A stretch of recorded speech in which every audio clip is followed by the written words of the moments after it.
Chapter 7. Ride for your lives! Jack had to find out more about tsunamis quickly. He read as fast as he could. A tsunami can strike a few hours or a few minutes after an earthquake. It depends on the strength of the earthquake and where it took place. After earthquakes, it is safest for islanders to seek higher ground. We have to get to higher ground now, thought Jack, dropping the book. He ran down to the edge of the ocean. Kama, Boca, and Annie were still paddling beyond the waves. Jack forgot all about their fight. "Hey, you guys!" he yelled. They didn't hear him. Jack went into the shallow water. "Hey, you guys!" he yelled. "Come back!" They still didn't hear him. Jack ran to his surfboard, grabbed it, and ran into the ocean. He fought the breaking waves, and once he was past them, he threw himself onto his board and paddled wildly. The wave swells grew as he paddled. He could hardly see Annie, Boca, and Kama over them. Jack paddled faster and faster, trying to reach them. "Hey!" he yelled. "Hey!" Boca looked back at him. He gave Jack a friendly wave, and then turned away again. "I have to get to them. Come to me," Jack thought frantically. "Help! Help!" he yelled at the top of his lungs. The three kids jerked around. They paddled quickly towards Jack with worried faces. "What's wrong?" Annie cried when they got closer.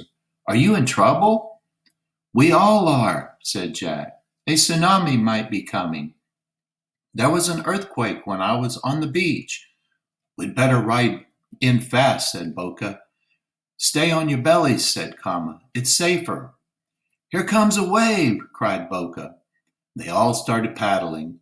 The swell of the wave picked them up, and they all swept forward. Jack gripped the sides of his board as he zoomed along with the others. Suddenly he dropped down as the wave curled under. He felt like a roller coaster, but he stayed on his board and his wave carried him to shore. Jack rolled off into the shallow water. He'd snatched up his board and ran onto the sand. Boca and Karma were waiting. "Good riding, Jack," said Boca. "Where's Annie?" asked Jack. Boca pointed. Annie was in the shallow water, pulling her board in. As they watched, something very weird began to happen in the ocean. The water around Annie started to pull away. Chapter 8. "Run, Annie!" Jack screamed. The water drew away from the beach, and a loud hissing sound came from the sea. Suddenly fish flopped on the bare sand. Annie threw down her board and ran. She grabbed Jack's hand as she ran by him. Jack grabbed Boca's hand, and Boca grabbed Kama's hand, and they all ran together, pulling each other along as they raced to the cliff. Boca and Kama ran up the cliff path. Jack and Annie grabbed their shoes in Jack's pack. Then they scrambled up the path too. At the top of the cliff, everyone looked back. Jack couldn't believe his eyes. A wave was rising up like a dark mountain of water. It came surging towards the shore, growing even taller. "Wow!" whispered Annie. "Get back!" shouted Boca. The four of them bolted back from the edge of the rocky slope. The mountain of water crashed against the cliff. Water sprayed over the top of the rocks and rained down on them. When the water rolled back over the cliff, they all hurried back to the edge to see what had happened. The rocky cliff path was gone. The gigantic wave was moving back out to sea, taking rocks, sand, seaweed, seashells, and the surfboards with it. "Scary," breathed Annie.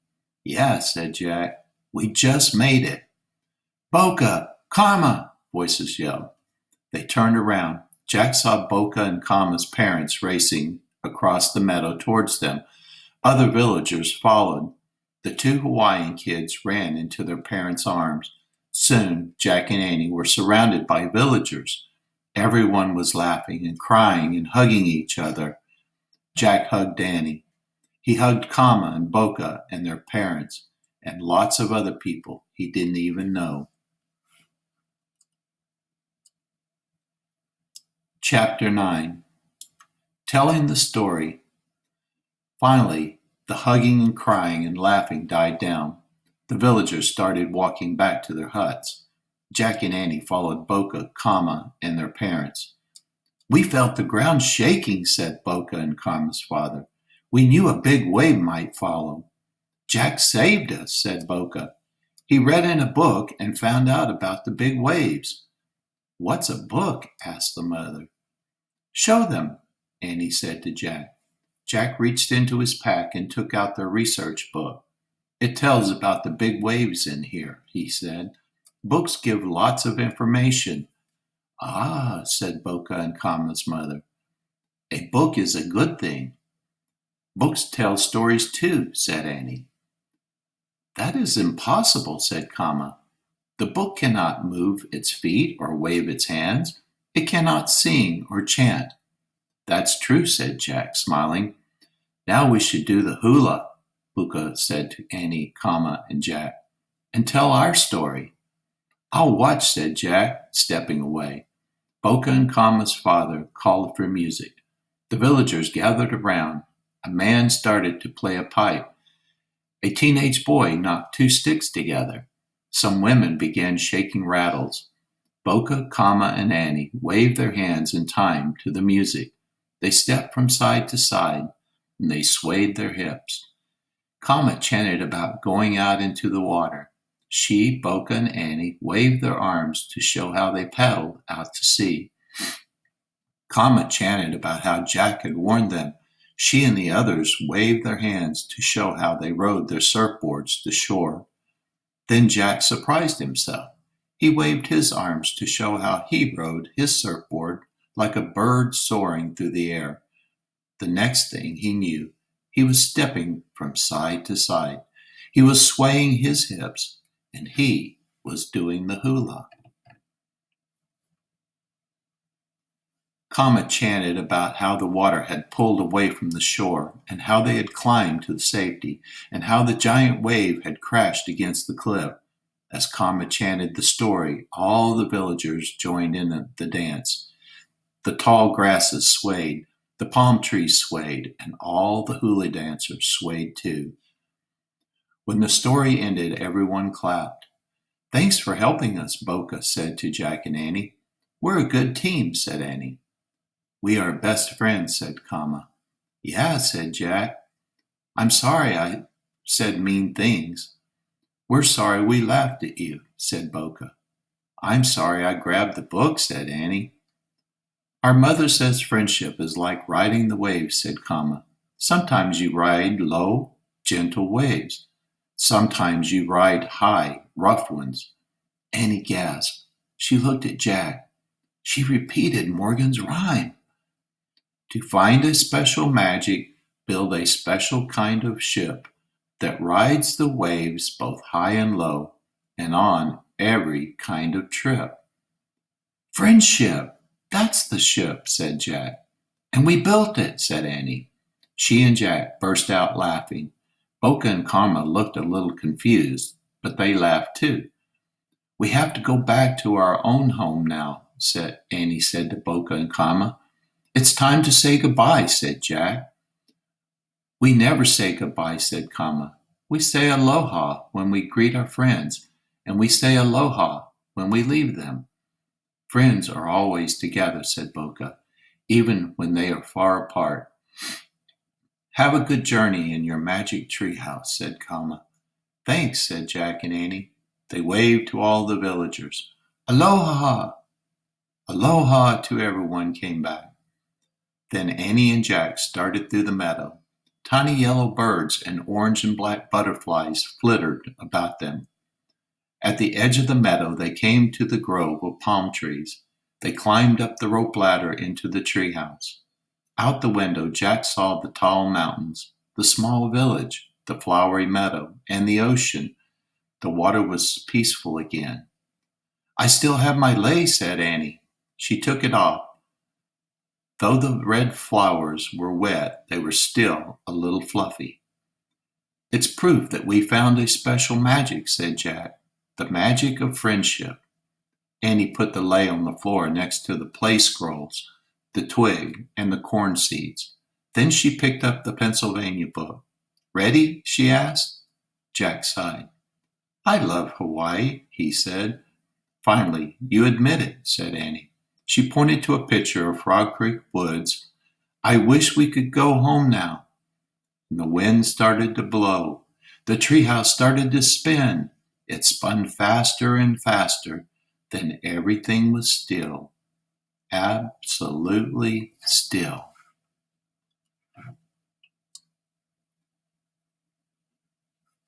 Chapter 10. Everyday Magic. Jack opened his eyes. The sun was setting beyond the woods. No time at all had passed in Frog Creek. Welcome back, said a soft, lovely voice. Morgan Le Fay was in the magic treehouse. Morgan! Cried Annie. She threw her arms around the enchantress. Jack hugged Morgan too. Look, Morgan, said Annie. We have proof we found 4 special kinds of magic. Yes, I see, said Morgan. Morgan picked up the play scrolls that Shakespeare had given Jack and Annie in Old England. You found the magic of theater, she said. Morgan picked up the twig of the mountain gorilla in the African cloud forest. And the magic of animals, she said. Morgan picked up the pouch of corn seeds from their trip to their first Thanksgiving. And the magic of community, she said. Finally, Morgan picked up the wreath of flowers from Kama and Boca. And you discovered the magic of friendship, she said. Morgan looked at Annie and Jack for a long moment. Listen carefully to what I am about to tell you, she said. Yes, they both leaned forward. You are now magicians of everyday magic, said Morgan. You have learned to find the magic in things you encounter on Earth every day. There are many other forms of everyday magic. You will never have to look far to find it. You only have to live your life to the fullest. Jack and Annie nodded. Soon you will be called upon to use your knowledge of everyday magic in the realm of fantasy. The realm of fantasy, said Jack. Are we going back to Camelot, said Annie. Before Morgan could answer, a shout came from the distance. Jack! Annie! Our dad's calling, said Annie. You must go now, said Morgan gently. Rest and get ready to test your powers. Your most exciting challenges are yet to come. Goodbye, Morgan, said Annie and Jack. They hugged the enchantress. Then Jack took the Hawaii book out of his pack and gave it to Morgan. He put on his backpack and followed Annie down the ladder. When they stepped onto the ground, there was a great roar above them. Jack and Annie looked up. A swirl of sparkling light lit the top of the tree. Then the light was gone. The treehouse was gone.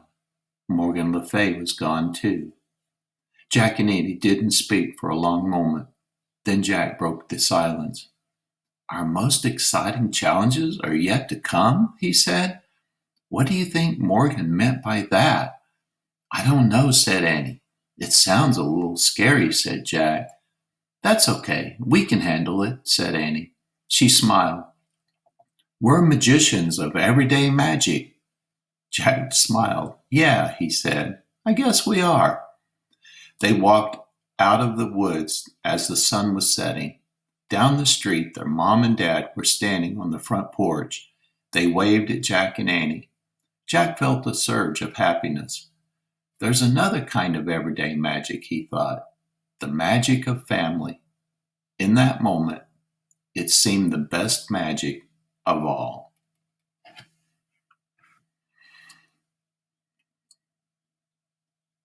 Hawaii timetable. Millions of years ago, volcanoes rose from the Pacific Ocean to form the islands of Hawaii. Around 1,500 years ago, Polynesians came to Hawaii. They were the first people to discover the islands. They traveled over 3,000 miles in wooden canoes from the islands in the Pacific. In 1778, an Englishman named Captain James Cook made the first recorded European visit to Hawaii. On August 21st, 1959, Hawaii became the 50th state of the United States. Today, over 6 million tourists from all over the world visit Hawaii every year. I hope you enjoyed this book.